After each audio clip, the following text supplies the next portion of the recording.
بسم اللہ الرحمن الرحیم۔ السلام علیکم ورحمۃ اللہ وبرکاتہ۔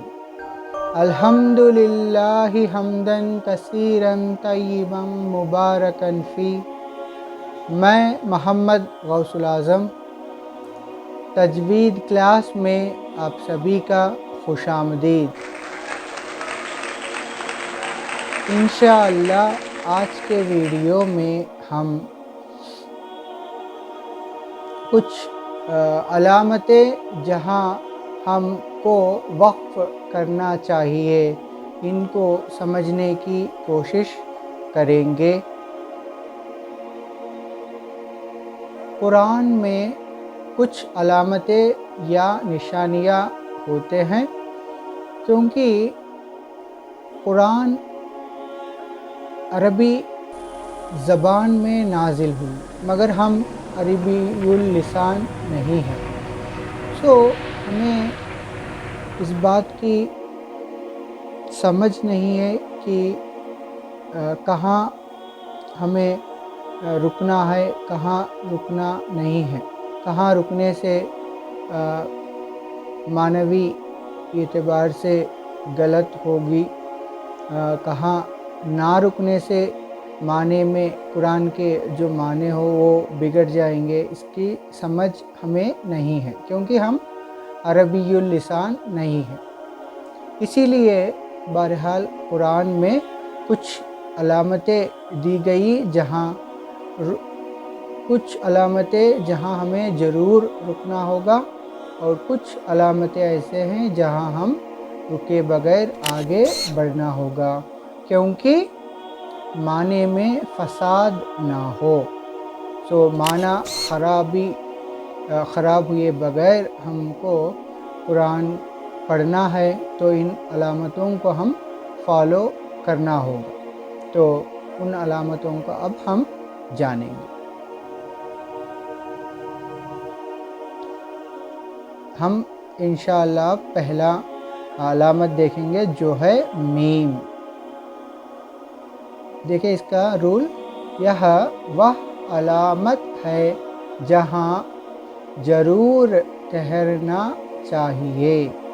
قرآن میں جہاں کہیں بھی درمیان میں میم آئے تو ہم وہاں ضرور وقف کرنا چاہیے، کیونکہ اگر آپ وقف کیے بغیر آگے بڑھیں گے تو معنی میں بگاڑ آئے گی۔ اس بات کو یاد رکھیں۔ نیکسٹ دیکھیں علامتیں تو اور جیم۔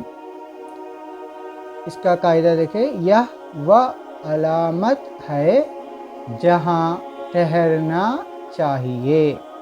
اس کی تفصیل دیکھیں، تو اور جیم یہ دونوں، تو جو ہے نا یہ کاما کے مانند ہے، یعنی کاما کب ہم یوز کرتے ہیں کہ ابھی جو بات ہے نا وہ ابھی کنٹینیو ہے، مگر کنٹینیو کرنے سے پہلے ہم رکنے کے لیے کاما لگاتے ہیں، اس طریقے سے علامت ہے تو۔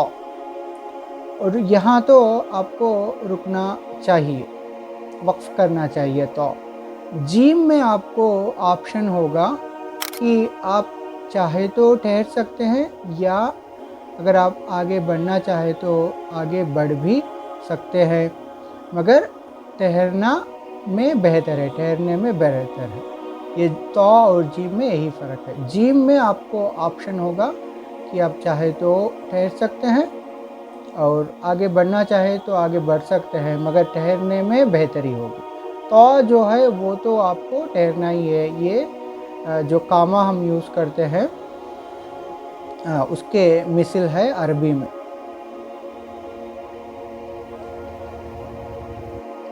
نیکسٹ دیکھیں، تو اور جیم کے بعد لام الف۔ جہاں کہیں بھی آپ لام الف دیکھیں، پہلے اس کا قاعدہ ہم چیک کرتے ہیں، یا وہ علامت ہے جہاں نہ ٹھہرنا چاہیے، یعنی قرآن میں آپ لام الف علامت کو دیکھیں تو آپ وہاں رکنا نہیں ہے، وہاں وقف نہیں کرنا ہے، آگے بڑھنا ہے۔ کریں گے تو معنی میں